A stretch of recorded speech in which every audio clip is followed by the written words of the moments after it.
गुणनयन विभूषणं महावीरं संवत्सरयण निलयं paddy समुत्कीर्तनं गोच्छं पंच परमेष्ठी भगवान की 1008 श्री कुंथुनाथ भगवान की परम पूज्याचार्य श्री नेमीचंद सिद्धांत चक्रवर्ती देव की परम पूज्याचार्य श्री आदि सागर महाराज की आचार्य श्री महावीर कीर्ति महाराज की आचार्य श्री विमल सागर महाराज की आचार्य श्री तपस्वी सम्राट सरस्वती सागर महाराज की आचार्य गुरुवर सुंदर सागर महाराज की अहिंसा में ईश्वर धर्म की चिन्वाणी माता की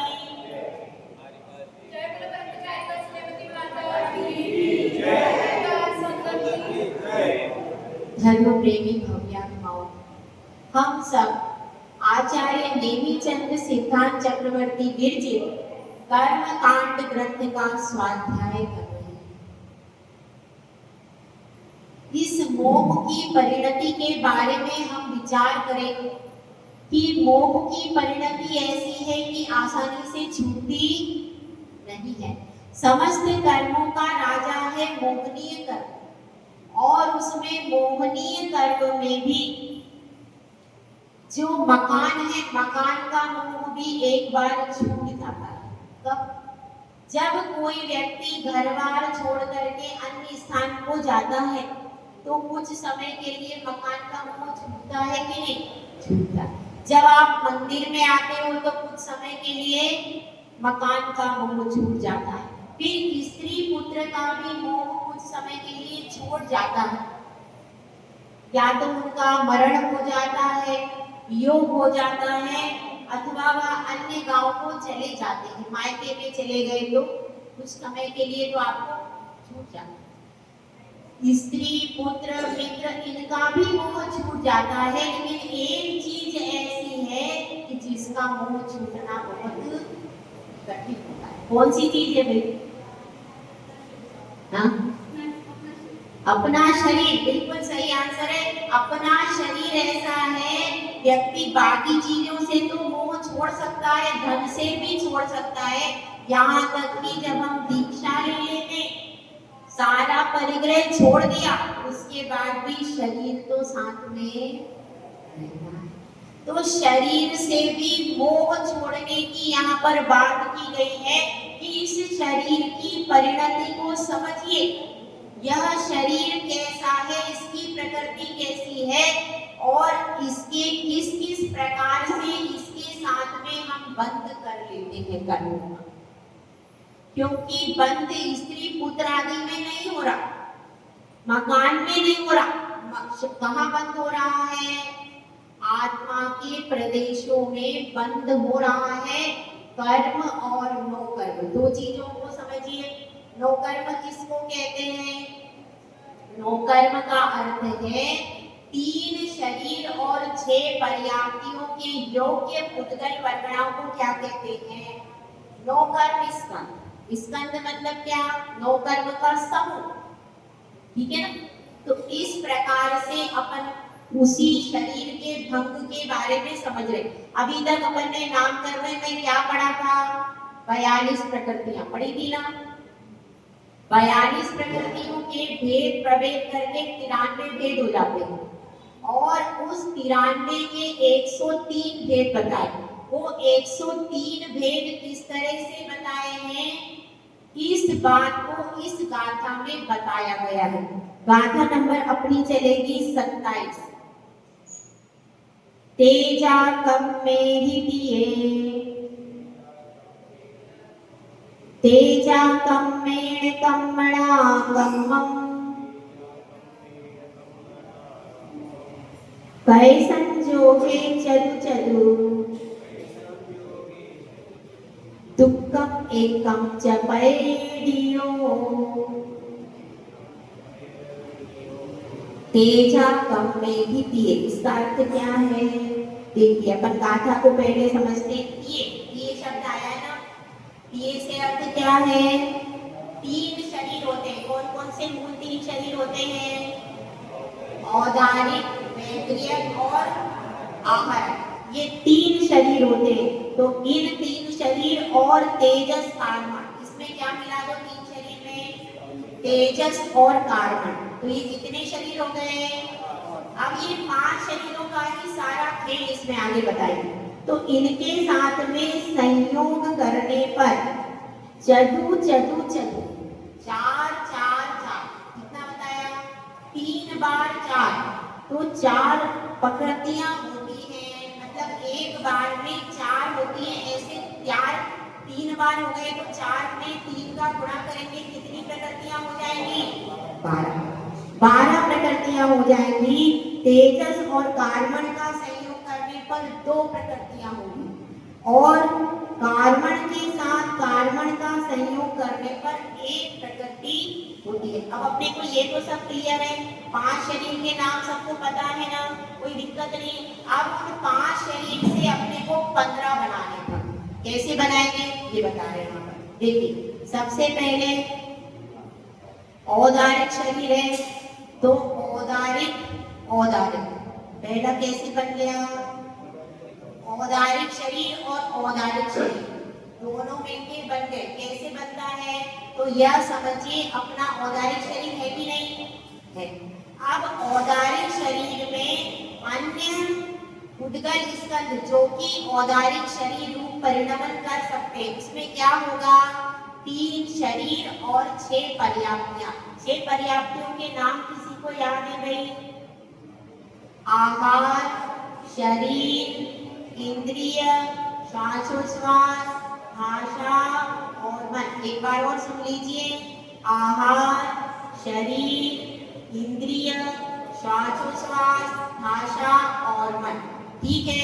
अब औदारिक शरीर के योग्य उद्गल स्कंद जो है वो क्या होंगे, उनको हम कैसे ग्रहण करते हैं, तो आहार में भी ग्रहण कर रहे कि नहीं, आहार और शरीर योग्य भी अपन ग्रहण करते हैं, उससे शरीर कैसा बनता है, पुष्ट बनता है कि नहीं। तो इस प्रकार से औदारिक औदारिक औदारिक पहला कौन सा नामकरण हुआ, औदारिक औदारिक बंधन नामकरण। समझ में आया, इसको कैसे समझते हैं, इसको पहले अपन समझ लेते हैं। औदारिक औदारिक बंधन नामकरण का अर्थ यह है जो एक शरीर, जीव का कितना शरीर है, एक शरीर, और औदारिक नामकरण बंधन नामकरण के उदय से शरीर, नामकरण का नाम क्या है, औदारिक शरीर बंधन नामकरण। तो उस नामकरण के उदय से क्या होता है, औदारिक शरीर परिणमन योग्य जो उद्गल स्कंद है वह औदारिक शरीर के स्कंद आ रहे हैं। किसके माध्यम से आ रहे हैं, आहार, शरीर, इंद्रिय, श्वासोच्छ्वास, भाषा और मन। इनके पर्याप्तियों के योग्य जो हैं और शरीर के योग्य जो हैं वो सारे उद्गल स्कंद आते हैं। ठीक है। आने के बाद क्या होता है, आने के बाद में जो वो आते हैं और बंधन को प्राप्त होते हैं। समझ में आई बात, कोई वस्तु आई, आ करके एकदम से यूं नहीं हो जाती है क्या, आने के बाद में वो थोड़ा सा बंधन को प्राप्त होते हैं, उसका नाम क्या है, औदारिक औदारिक बंधन नामकरण। जो इसमें आपने भेद बनाया ना पहला, समझ में आ गया, यह इसके एक शरीर में होगा, कितने शरीर में होगा, एक शरीर में होगा। वो उद्गल स्कंद आएंगे 6 पर्याप्तियों के योग्य, नौकर्म वर्गणाएं आएंगे। क्या आएगा, नौकर्म स्कंद आएंगे और वो आत्मा अपने दूसरे शरीर से बंधन को प्राप्त हो जाएंगे। ठीक है, समझ में आ गया। ये क्या बनेगा, औदारिक औदारिक बंधन नामकरण, जो कि पहला अपन ने भंग बनाया। समझ में आया, यह पहला बंधन हो गया, पहला हो गया। उसके बाद क्या बताया, उसके बाद अब इसको क्या करो, पहला तो अपना बन गया औदारिक औदारिक, दूसरा बना औदारिक तेजस। दूसरा क्या बनेगा, 3 है ना अपने पास शरीर, तो औदारिक शरीर जो है इससे बैक्टीरिया और आहारक का बंध नहीं होता। ठीक है, इससे ज्वाइंट कौन सा हो सकता है, तेजस का हो सकता है और कार्बन का हो सकता है। ठीक है, इसीलिए पहला अपन ने क्या बनाया, औदारिक। औदारिक दूसरा बनाएंगे औदारिक तेजस। तेजस क्या होता है, तेजस का अर्थ होता है, तेजस शरीर की परिभाषा भी समझ लीजिए। तेजस शरीर का अर्थ होता है जिसके निमित्त से शरीर में कांति उत्पन्न होती है। अपने सबके शरीर में तेजस है, यदि शरीर में कांति ना हो तो अपन दिखाई भी नहीं देंगे। उस कांति के आधार पर किसी किसी का देखो एकदम चेहरा चमकता है, उसके तेजस का कैसा एकदम तीव्र रहता है, अच्छा रहता है, शुभ रहता है। तो इसी तरह से तेजस मतलब शरीर की जो कांति विशेष होती है उसको क्या कहते हैं, तेजस नाम का।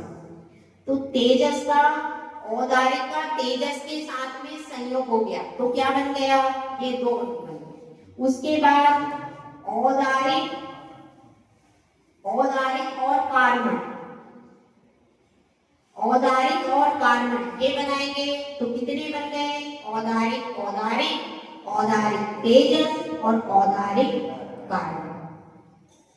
अब इस प्रकार से बनेंगे तो क्या बन गया, औदारिक तेजस और कार्बन। तीसरा, चौथा बंधन कौन सा बना, औदारिक तेजस और कार्बन। देखिए समझ में आया बात, पहला कौन सा बना, औदारिक, औदारिक। दूसरा कौन सा बना, औदारिक तेजस। तीसरा कौन सा बना, औदारिक कार्बन। और चौथा कौन सा बन गया, औदारिक तेजस और कार्बन। समझ में आया, इस प्रकार से ये भंग बन गए। उसके बाद इसी प्रकार से बैक्टीरियम के भी बनाने। लेकिन औदारिक बैक्टीरियम क्यों नहीं बनेगा, औदारिक बैक्टीरियम क्यों नहीं बनेगा, देखिए औदारिक शरीर किसका होता है, मनुष्य और त्रिअंशों का, उसकी प्रकृति पूरी अलग है। और औदारिक बैक्टीरियम इसलिए नहीं बनेगा कि देव और नारकी का शरीर कैसा है, बैक्टीरियम शरीर है, सूक्ष्म शरीर है, उसकी पुद्गल वर्गनाएं बिल्कुल अलग प्रकार की। और औदारिक का, औदारिक के एक ही शरीर में हो रही है ये सारी क्रिया। हाँ मेरी बात सुनिए, विक्रिया रिद्धि होती है वो औदारिक शरीर में ही उत्पन्न होती है। विक्रिया रिद्धि का अर्थ क्या है, देखिए बैक्टीरियम शरीर अलग चीज है और विक्रिया रिद्धि अलग चीज है। मैं आपको समझाती हूँ। बैक्टीरियम शरीर का मतलब क्या है, जो देवायु के उदय से जो शरीर देवगति में मिलता अथवा नरक में मिलता है वो क्या हो गया, बैक्टीरियम शरीर। अब विक्रिया रिद्धि क्या चीज है, जो मुनिराज होते हैं छठे पुलिस्थान करती, वे बहुत तपस्या करते, तपस्या के बल से विक्रिया रिद्धि प्रकट होती, जिससे वे अपने शरीर को छोटा बड़ा आदि बना सकते। तो वो एक रिद्धि है, क्या है, वो रिद्धि है। और वो क्या है, वो तो सभी देवों का और सभी नारकियों का शरीर बैक्टीरियम होगा, वो शरीर नाम कर्म। बैक्टीरियम क्या है, बैक्टीरियम शरीर नाम कर्म है। और विक्रिया तपस्या के प्रभाव से कोई विशेष मुनि के जो रिद्धि उत्पन्न होती है, जिससे वो अपने शरीर को छोटा बड़ा आदि कर लेते हैं, उस रिद्धि का नाम क्या है, समझ में आ गया अंदर, ठीक है। तो अपन अभी बात किसकी कर रहे हैं, बैक्टीरियम शरीर नाम कर्म, जो कि देवों और नारकियों में होता है। और औदारिक शरीर नाम कर्म कहाँ पर होता है, मनुष्यों और त्रिअंशों। तो औदारिक शरीर जो है स्थूल है और बैक्टीरियम शरीर कैसा है, औदारिक शरीर की अपेक्षा कैसा है, सूक्ष्म। बैक्टीरियम शरीर औदारिक शरीर की अपेक्षा सूक्ष्म, ठीक है। तो अब अपन इसी प्रकार से बैक्टीरियम शरीर के भी भंग बनाएंगे। कैसे बनाएंगे, पहले अपन ने कौन सा बनाया था, औदारिक, औदारिक। इसी प्रकार से जो बैक्टीरियम शरीर है, जो देवी देवता आदि हैं, वो बैक्टीरियम शरीर के योग्य नौकर्म वर्गणाओं को ग्रहण करेंगे। समझ में आई बात, वो भी इसी प्रकार से नौकर्म वर्गणाओं को ग्रहण करेंगे तो उनका बनेगा बैक्टीरियम। वो औदारिक ग्रहण नहीं करेंगे, क्यों, क्योंकि औदारिक शरीर की प्रकृति अलग है, बैक्टीरियम शरीर की प्रकृति अलग, इसलिए वो बैक्टीरियम की ग्रहण करेंगे तो उनका बनेगा बैक्टीरियम, बैक्टीरियम, ठीक है। भी वैक्रियक ही रहेगा। जैसे हम नो कर्म वर्गणाओं को ग्रहण कर रहे ना, ऐसे वो भी नो कर्म वर्गणाओं को ग्रहण करेंगे, तो उनका बनेगा क्या भंग? वैक्रियक वैक्रियक। उसके बाद वैक्रियक तेजस, उनके शरीर में भी कांति और बहुत ज्यादा कांति होती है, देवों में हमारी अपेक्षा बहुत ज्यादा कांति होती है, तो उनके क्या बनेगा? तेजस। और फिर वैक्रियक कार्बन, तीसरा कौन सा बनेगा? वैक्रियक कार्बन। ये कैसे बनेगा? कार्बन मतलब क्या है? जो कर्म ज्ञानावरणादि 8 कर्म, जो उनका जो स्कंद है, कर्म वर्णा का जो स्कंद है, कर्मों का जो समूह है, उसको क्या कहा है? कार्बन शरीर। कार्बन शरीर का नाम क्या है? जो कर्मों का समूह है उसका नाम क्या है? कार्बन शरीर। ठीक है, तो अब यहाँ पर बात अपनी हो गई। अब इसी तरह से देखिए बनेगा वैक्रियक वैक्रियक, वैक्रियक तेजस, वैक्रियक कार्बन। ये बन गया। जैसे अपन ने उदाहरण के बनाए थे वैसे ही बनेंगे, ठीक है ना। और तीसरे और चौथे नंबर पर क्या बनेगा? वैक्रियक तेजस और कार्बन। समझ में आ गई बात? इसके बाद आहारक का भी ऐसे ही बनाना है। अपन एक बार फिर से बनाते हैं आहारक का। आहारक आहारक, आहारक तेजस, आहारक कार्बन। आहारक का अर्थ क्या है? मुनिराज जो विशेष तपस्या आदि करते हैं, उस तपस्या के बल से एक शुभ पुतला उनके दाएं कंधे से निकलता है, उसको क्या कहते हैं? आहारक शरीर। एक पुतला जो उनके दाएं कंधे से शुभ हंस के समान भी आता है और मनुष्याकार भी आता है, जैसा भी है, तो वो एक पुतला शुभ निकलता है, प्रशस्त व्यवहार, अशुभ नहीं निकलता। आहारक रिद्धि हमेशा शुभ ही होती है, अशुभ नहीं होती। तो वह जाकर के कहीं दुर्भिक्ष दूर कर देता है, महामारी दूर कर देता है, और भी अनेक अनेक प्रकार के शुभ कार्य करता है, और शंका आदि का समाधान भी करता है। तो सब शुभ कार्य करता है, वो कोई अशुभ कार्य नहीं। तो वह क्या उस रिद्धि के बल से निकलता है। तो आहारक शरीर तो बहुत रेयर केस है, बहुत कम मिलता है। सबसे कम कौन से शरीर वाले होंगे? आहारक शरीर। क्योंकि ये तो कोई मुनिराज तपस्या करें, फिर चतुर्थ कार्य के मुनिराज हो, और उनकी तपस्या से वो आहारक रिद्धि प्रकट हो जाए, ये रिद्धि है। ये क्या है? ये रिद्धि है। तो यह तो किसी मुनिराज के और सबके नहीं होती, कोई मुनिराज के विशेष तपस्या से वह रिद्धि प्रकट हो जाए, तो अब उसकी बात चल रही है। अब उस आहारक शरीर का कैसे होता है? वह जो पुतला बना, वह पुतला औदारिक शरीर वर्गणाओं को ग्रहण नहीं करेगा। अब वह आहारक शरीर बन गया, अब वो अपने योग्य आहारक वर्गणाओं को ग्रहण करेगा। तो जब वह पुतला आहारक वर्गणाओं को ग्रहण करेगा, आहारक नौकर्म स्कंद को ग्रहण करेगा, तो उसका नाम क्या होगा? आहारक आहारक। समझ में आई?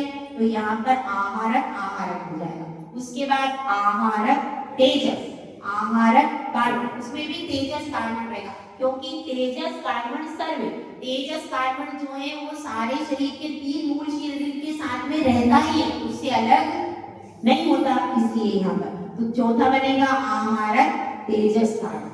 इस प्रकार से देखिए ये 4 4 4 बन गए कि नहीं? 3 बन गए, सबके 4 4 बन। तो अब यह उसके बाद बनेंगे। उसके बाद आप देखिए गाथा में कहा था तेजस, तेजस में 2 प्रकृतियां होती हैं, तो वो कैसे बनेंगी? तेजस तेजस और तेजस कार्बन। ये कैसे बनेगा? जब तेजस शरीर है तो वो अपने योग्य वर्गणाओं को ग्रहण करेगा, तो क्या बन जाएगा? तेजस तेजस और तेजस कार्बन बनेगा, क्योंकि कार्बन वर्गणाओं को भी वो ग्रहण कर रहा है, तो तेजस कार्बन बनेगा। उसके बाद अंतिम बनेगा, देखिए अंत में लिखा था एक प्रकृति होती है, गाथा में देख रहे हैं आप 2 बताई थी, तो 2 अपन ने कौन सी बना ली? तेजस तेजस और तेजस कार्बन। ये कितनी बन गई? 2 बन गई ना।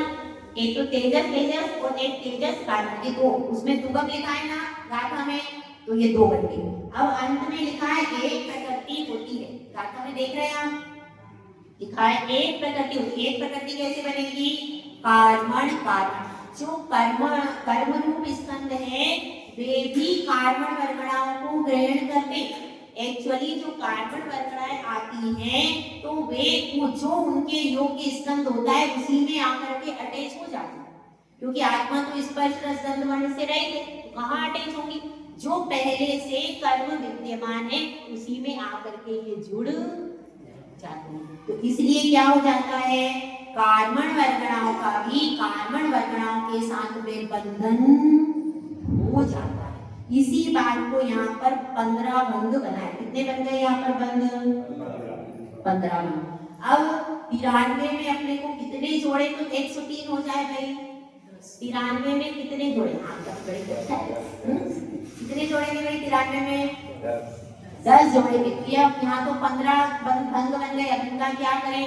तो देखिए यहाँ पर कॉमन लेते, अपन ने गणित पढ़ा हो तो उसमें क्या करते, कॉमन निकाल लेते। तो इसमें अपन औदारिक में से एक निकाल, औदारिक निकाल लिया। तो इस प्रकार से ये जो डबल भंग बन गए, औदारिक वैक्रियक, तेजस, कार्बन, ये जो 5 भंग डबल बने, इसमें से हम इसको हटा करके शेष 10 को ग्रहण करेंगे।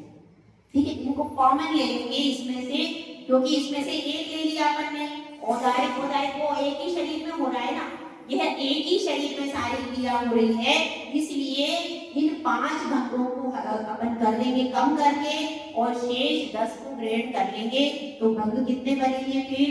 103। समझ में आ गया आपको? यह सब इस गाथा का पूरा है कि इसमें 15 भंग बनेंगे, उसके बाद उसमें से 5 हटा देंगे और शेष 10 को इसमें जोड़ देंगे तो बनेंगे 103। इसमें यही बताया है कि ये 103 प्रकार से क्या किसकी बात चल रही है?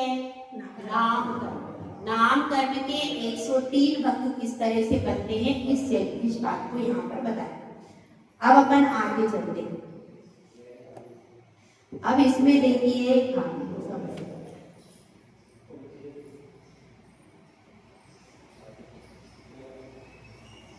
अब इसके बाद आगे आता है संघात नाम का। इसको थोड़ा सा अपन समझ लेते हैं कैसे होता है।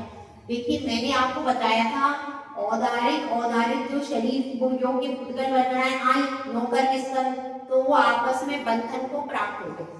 क्या बताया? बंधन को प्राप्त हो गए। जब कोई वस्तु बंधन को प्राप्त होती है तो वह एकदम से जुड़ती नहीं, उसमें समय लगता है, और जब समय लगता है तो उसको क्या करते हैं अपन, पूरी एकदम से ज्वाइंट नहीं होती। जैसे कि अपन क्या करें, अपन मट्ठे में बूरे को मिलाएं। अगर अपन दही में बूरे को मिलाएंगे तो एकदम से मिक्स हो जाता है क्या? उसको फेंटना पड़ता है अच्छे से, खूब अच्छे से फेंटने के बाद जब अपन श्रीखंड अगर बनाते हैं खूब अच्छे से फेंटना पड़ता है, तब जाकर के वो एक साथ होता, एक जैसा। इसी प्रकार से वो कर्म स्कंद तो आए, लेकिन जब तक पूरे के पूरे अटैच नहीं होंगे तब तक तो शरीर में शक्ति नहीं आएगी। तो अब आकर के जुड़ गए, ये तो हो गया बंधन, लेकिन उनमें छिद्र रहित प्रवेश होना चाहिए, छिद्र नहीं होना चाहिए। यदि छिद्र हुआ तो शरीर में शक्ति नहीं आएगी। तो शरीर में शक्ति कब आएगी? जब उनका छिद्र रहित होंगे। तो संघात नाम कर्म क्या काम करता है? उनको छिद्र रहित प्रवेश कराता है। जितने भी बंधन होने के बाद जितने भी छिद्र रह गए उन सारे छिद्रों को पूरित करके एक सार कर देता है। जैसे अपन करते ना श्रीखंड में, बिल्कुल एक सार कर देते हैं, उसमें एक भी वो नहीं रहता। तो इसी प्रकार से यह समझिए कि वह भी जो संघात नाम कर्म बिल्कुल एक सार करके जैसे पूर्व का शरीर था उसी में सारी पुद्गल वर्गणाओं को क्या करता, समा देता। फिर आपको कैसा लगेगा? एक ही शरीर। तो यह कार्य चलता रहता है, इसको क्या कहते हैं? संघात नाम कर्म। देखिए अपन एक बार पढ़ लेते हैं। जिसके उदय से औदारिक आदि शरीरों का छिद्र रहित परस्पर में प्रदेशों के प्रवेश की एक रूपता होती है, वह संघात नाम कर्म है। अब इस संघात नाम कर्म के बाद में अपन पढ़ते, ये सब किसकी बात चल रही है? शरीर नाम कर्म की बात चल रही है। शरीर नाम कर्म में ही समझ रहे हैं अपन कि किस तरह से आगे होगा। इसके बाद संस्थान नाम कर्म, कौन सा नाम कर्म है? संस्थान नाम कर्म। संस्थान नाम कर्म से मतलब क्या है? जिसके उदय से शरीर का आकार विशेष होता है। संस्थान मतलब आकार। संस्थान मतलब एक शब्द में आप समझ लीजिए, संस्थान मतलब शरीर का विशेष आकार। सबके शरीर का आकार होता है ना, अलग अलग होता है, ठीक है। तो संस्थान का मतलब है शरीर का जो विशेष आकार होता है। जैसे भगवान का आकार कैसा दिख रहा है भैया आपको? सुंदर लगता है कि नहीं भगवान का देखने में? तो भगवान का होता है समचतुरस संस्थान, जिसमें पूरे शरीर के अवयव सुंदर होते हैं, व्यवस्थित होते हैं और समचतुरस संस्थान, यानी आप भगवान के यहाँ पर वर्ग बना लो, पूरा वर्ग व्यवस्थित बन जाए, बिल्कुल एक से होते। उनके शरीर के ऐसा नहीं होता कि ऊपर का हिस्सा छोटा है नीचे का लंबा है, ऐसा उनका नहीं होता, पूरा चौकोर होता है, समचतुरस होता है इस संस्थान का नाम। तो ये किसको होता है? ये महापुरुषों को होता है, जितने भी तीर्थंकर हैं, पंच कल्याणक वाले, उनको तो समचतुरस संस्थान होता है। इसके अलावा 63 शलाका पुरुषों को भी होता है, समचतुरस संस्थान होता है। सबका सुंदर शरीर होता है और समचतुरस संस्थान होता है। इसके बाद क्या है? न्यायग्रोध परिमंडल संस्थान। न्यायग्रोध का अर्थ होता है जैसे बट का वृक्ष होता है। बट का वृक्ष देखा है आपने? बड़ का पेड़, बड़ का पेड़ देखा है? बड़ का पेड़ कैसे होता है? नीचे से तो पतला होता है लेकिन ऊपर से चौड़ा होता है। इसी प्रकार से जिनके शरीर के अवयव ऊपर से तो मोटा और नीचे से पतला, ऐसे भी लोग दिखते कि नहीं अपने को? दिखते। तो यह कौन सा शरीर, ये कौन सा संस्थान हो गया? न्यायग्रोध परिमंडल। न्यायग्रोध का अर्थ होता है वट, वट का वृक्ष, उसका नाम क्या है? न्यायग्रोध। तो वट के वृक्ष के समान होते हैं, तो उसमें क्या हो जाएगा? न्यायग्रोध परिमंडल संस्थान लिखा है इसमें। न्यायग्रोध वट वृक्ष को कहते हैं, उसके परिमंडल के समान आयत वृत्त आकार जिस शरीर का होता है उसे न्यायग्रोध परिमंडल संस्थान कहते हैं।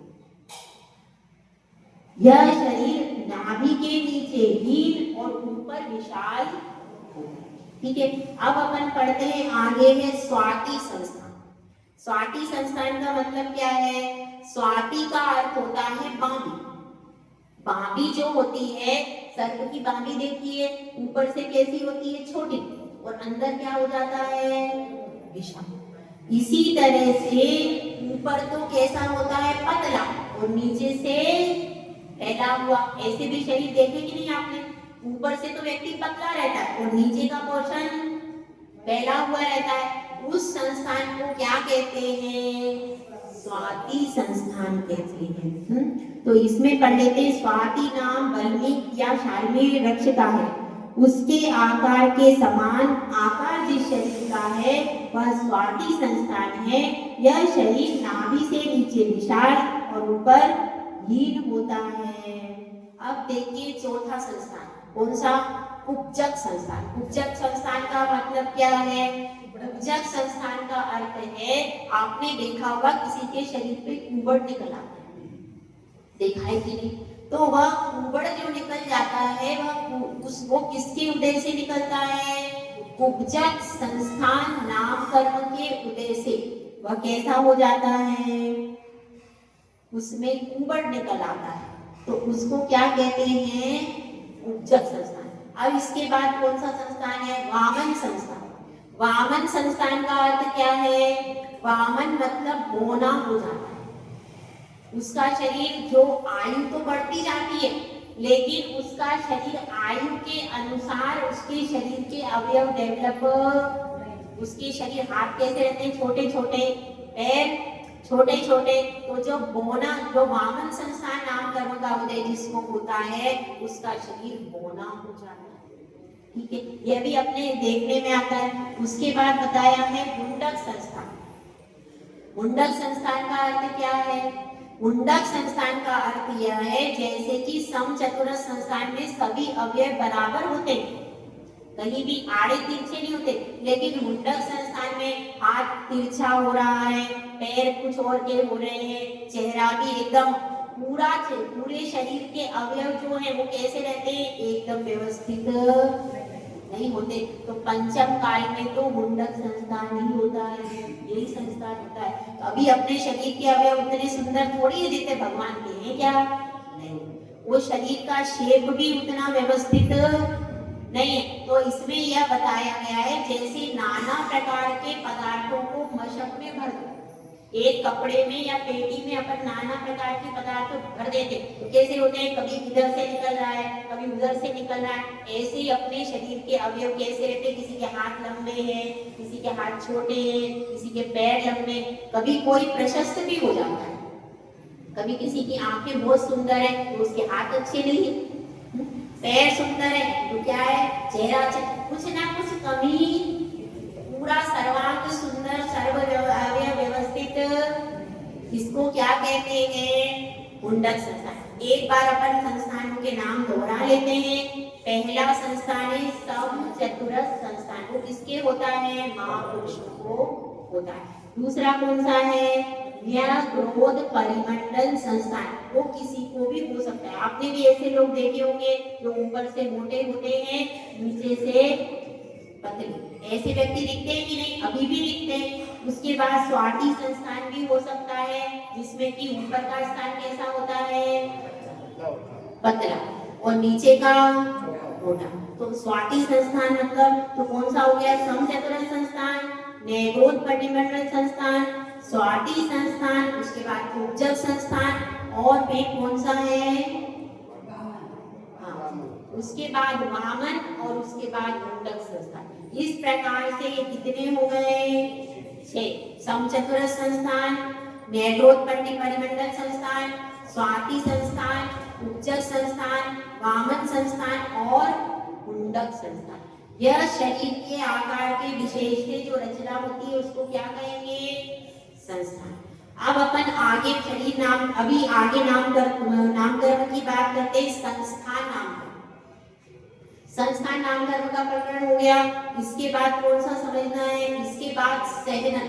सहनन नामकरण किसे कहते हैं, हड्डियों के संचय विशेष के, हड्डियों का सहनन मतलब हड्डियों का संचय जो होता है उसमें जो विशेषता होती है, हड्डियों के संचय में, शरीर में जो विशेषता होती है उसको क्या कहते हैं, सहनन नामकरण।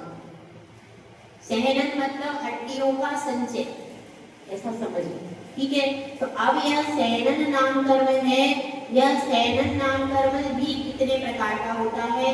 पहला अपन पढ़ते हैं वर्ज वृषभ नाराज सहनन। कौन सा पहला है, वर्ज वृषभ नाराज सहनन। ये किसको होता है, ये महापुरुषों को होता है, और ये सहनन है जिस सहनन के बल से मोक्ष जाते हैं। जिनके पास वर्ज वृषभ नाराज सहनन होता है वे ही मोक्ष जा सकते, दूसरे मोक्ष में नहीं जा सकते, और साथ में नरक भी जा सकते। अपन आप 6 तक जा सकते स्त्रियों के लिए, तो वहां भी उत्तम पहुंचने के लिए, वैसे तो कर्मभूमि की स्त्रियों को यह सहनन होता ही नहीं। ये किसको होता है, वो भूमि की जो स्त्रियां होती है उनको वर्ज वृषभ नाराज सहनन होता है, वो भूमि की स्त्री। हाँ, हमारे, ठीक है। तो अब अपनी बात चल रही है, पहला सहनन कौन सा है, वर्ज वृषभ नाराज सहनन। इसका अर्थ क्या है, इसका अर्थ है वज्र का वृषभ, वृषभ का अर्थ है वेष्टन, वेष्टन का अर्थ क्या होता है, खाल, चमड़ी, चमड़ी को क्या कहते हैं, वेष्टन।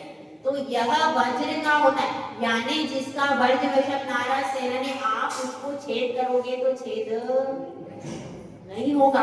इतना शरीर कैसा होता है, मजबूत होता है। दूसरी चीज क्या होती है, वर्ज वृषभ। तीसरी चीज क्या लिखी है, नाराज।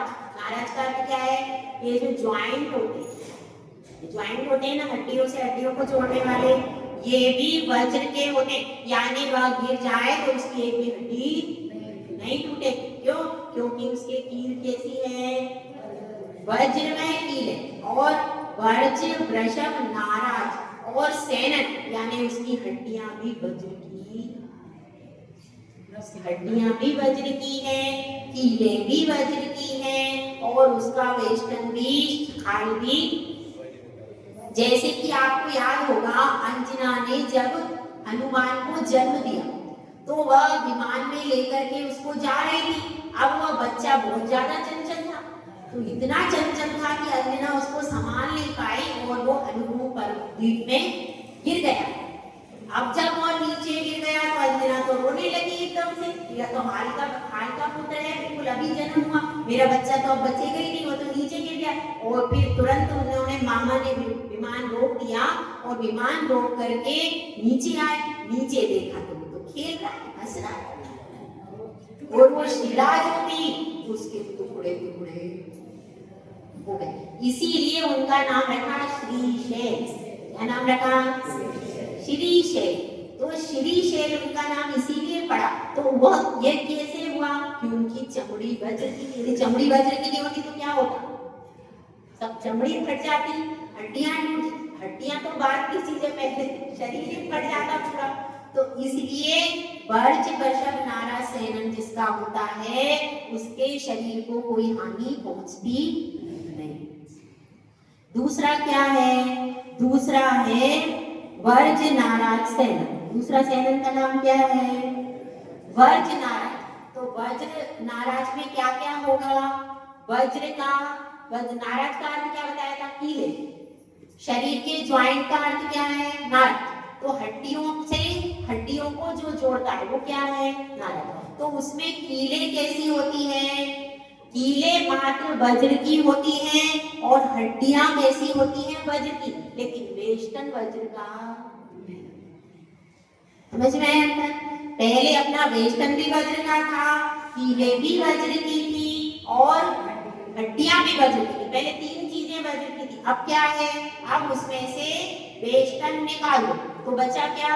हड्डी और कील वज्र की हो गई। उसके बाद क्या बताया? उसके बाद नाराज सेनन। नाराज सेनन में क्या हो गया? अब वज्र तो सारा खत्म हो गया, अब सिर्फ वो कील रहेगी। जो कील है वह कैसी है? थोड़ी मजबूत है, पर वज्र की नहीं है। तो वज्र नाराज में वज्र की कीलें थी, इसमें वज्र की कील नहीं है मगर फिर भी थोड़ी मजबूत है। नाराज सेनन। उसके बाद अर्ध नाराज सेनन। अर्ध नाराज का मतलब है जो उसके ज्वाइंट में पहले तो नाराज की कील थी, मजबूत थी, अब उसकी आधी कील तो मजबूत है और आधी सेनन, तो अर्ध नाराज हो गया। उसके बाद कीलित सेनन। कीलित सेनन का मतलब क्या है? पहले होता था हड्डियों का जो ज्वाइंट होता था उसके बीच में मजबूत कील होती थी, लेकिन अब क्या है? अब वह कीलित सेनन में परस्पर में हड्डियां जुड़ी हुई है, हड्डियां परस्पर में ज्वाइंट है, लेकिन उसमें जो बीच में कील थी अब वह नहीं। समझ में आया? ठीक है। अब इसके बाद में असंप्राप्ता सपाटिका सेनन। ये कैसा होता है? जिसमें नसों का जाल पूरे शरीर में, ये किसका? अपना है, सही है, इसमें अपने कुछ भी वज्र का है ही नहीं और कील भी वज्र की नहीं है, शरीर भी कुछ भी वज्र का नहीं है और नसों का जाल पूरे शरीर में फैला हुआ है। उन्हीं नसों के जाल से हड्डियां बंधी हुई हैं, इसीलिए जरा सा गिरने और हड्डी टूट। नसों के जाल से जिसमें हड्डियां परस्पर बंधी रहती हैं, कील आदि से कीलित नहीं होती, ना उनमें वज्र का शरीर है, ना वेष्टन है, ना हड्डियां, ये सब, ये शरीर कौन सा है? असंप्राप्ता सपाटिका सेनन। तो इस प्रकार से अपन एक बार और इसको दोहरा लेते हैं। सेनन नाम कर्म में पहला कौन सा है? वर्ज वृषभ नाराज सेनन। दूसरा कौन सा है? वज्र नाराज सेनन। तीसरा कौन सा है? नाराज सेनन। चौथा कौन सा हुआ? अर्ध नाराज सेनन। फिर उसके बाद कीलित सेनन और उसके बाद असंप्राप्ता सपाटिका। इस प्रकार से ये सब क्यों पढ़ रहे हैं अपन? कि हम समझे हमको सबसे हीन तो संस्थान मिला और हीन सेनन मिला। तो इस हीन सेनन में भी यदि हम तपस्या करते हैं तो 1000 वर्ष कोई तपस्या कर रहा है और हम 1 वर्ष तपस्या कर रहे हैं तो हमारे कर्मों की विचना 1000 वर्ष की तपस्या के बराबर होती। इतनी इसलिए इसमें भी हारना नहीं है। भले हमारा सेनन कमजोर है, संस्थान कमजोर है, तो भी अगर हमारा पुरुषार्थ जोरदार है तो वह उत्तम सेनन को ला करके रख देगा। इसलिए इस शरीर के स्वभाव को समझ करके इसके प्रति प्रीति नहीं करना, मोह को छोड़ देना है कि यह शरीर ऐसा स्वभाव से है, नसों से बंधा हुआ है, जरा में टूट जाता है, फिर भी मैं इसके प्रति कितना मोह करता हूँ, कितना इसके प्रति मोह करता हूँ। तो ये सब पढ़ने के बाद क्या शिक्षा मिलती है? शरीर से मोह को छोड़ना चाहिए। जय बोलो आचार्य सुंदर सागर महाराज की। सुने मती माता की, संग की।